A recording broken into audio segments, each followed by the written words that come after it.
NATO देश ने भारत की ताकत को स्वीकार कर लिया है। ग्रीस ने भारत से अपील की है कि भारतीय सेना और नेवी अब ग्लोबल लेवल पर ज्यादा सक्रिय भूमिका निभाए। आखिर क्यों? क्या भारत अब सुपर पावर बनने की ओर बढ़ रहा है?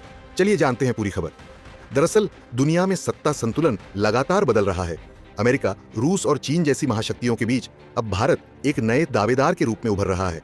हाल ही में ग्रीस के रक्षा मंत्री निकोस डियास भारत आए और उन्होंने एक ऐसा बयान दिया जिसने सभी का ध्यान खींच लिया। उन्होंने कहा कि भारत अब एक बड़ी ताकत बन चुका है और उसे ग्लोबल सिक्योरिटी में शामिल किया जाना चाहिए, बड़ी भूमिका निभानी चाहिए, खास तौर पर मेडिटेरेनियन सी और रेड सी के क्षेत्र में, जहां दुनिया का 60 से 70% व्यापार होता है। चलिए अब जान लेते हैं कि मेडिटेरेनियन और रेड सी का महत्व क्या है। दरअसल मेडिटेरेनियन सी और रेड सी दुनिया के सबसे अहम व्यापारिक समुद्री रास्तों में से एक है। 60 से 70% इंटरनेशनल ट्रेड इसी रूट से होकर गुजरता है। अमेरिका, रूस और चीन पहले ही यहां अपनी नेवल फोर्सेस तैनात कर चुके हैं। इस क्षेत्र में मिलिट्री बेस स्थापित कर ये देश अपनी ताकत बढ़ा रहे हैं। चलिए अब जानते हैं इसमें कौन कौन से देश मौजूद हैं।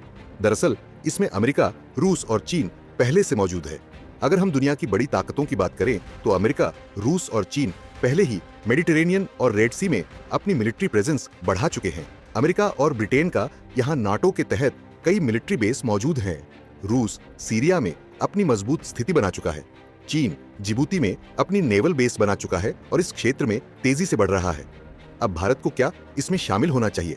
दरअसल ग्रीस के रक्षा मंत्री निकोस डियास ने अपने बयान में कहा कि भारत अब सिर्फ एक उभरती हुई शक्ति नहीं, बल्कि एक ग्लोबल सुपर पावर बनने की राह पर है। अब भारत को सिर्फ एशिया तक सीमित नहीं रहना चाहिए, बल्कि अपनी सेना और नेवी को इंटरनेशनल लेवल पर भी सक्रिय करना चाहिए। उन्होंने भारत से अपील की कि भारतीय नौसेना और सेना को मेडिटेरेनियन और रेड सी में तैनात किया जाए। इससे न सिर्फ भारत का कद बढ़ेगा, बल्कि ग्लोबल सिक्योरिटी में भी भारत की भूमिका मजबूत होगी। अब सवाल उठता है कि क्या भारत को अपनी सेना और नेवी को मेडिटेरेनियन और रेड सी में भेजना चाहिए? दरअसल इसके दो पक्ष हैं, पहला फायदा और दूसरा चुनौतियां। बात फायदे की करें तो भारत की ग्लोबल इमेज और मजबूत होगी। चीन और पाकिस्तान पर रणनीतिक दबाव बढ़ेगा। भारत को नए डिफेंस एग्रीमेंट्स का फायदा मिलेगा। भारत की प्राथमिकता इंडो पैसिफिक रीजन रहा है। बात चुनौती की करें तो भारत को अतिरिक्त फंडिंग और लॉजिस्टिक्स की जरूरत होगी। इससे कुछ मुस्लिम देश नाराज हो सकते हैं, लेकिन पीएम नरेंद्र मोदी और विदेश मंत्री एएस जयशंकर की कूटनीतिक रणनीति से भारत ने अंतरराष्ट्रीय स्तर पर अपनी पकड़ मजबूत की है। अमेरिका और यूरोप के साथ मजबूत संबंध बने।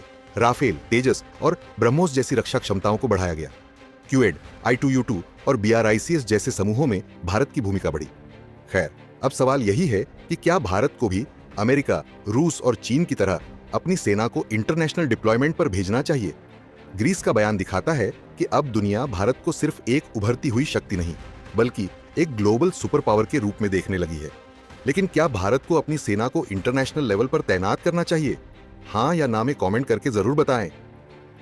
मेरा ये चैनल सब्सक्राइब करें और मेरे हर अपडेट आपको मिले, इसके लिए बेल आइकन जरूर दबाइएगा।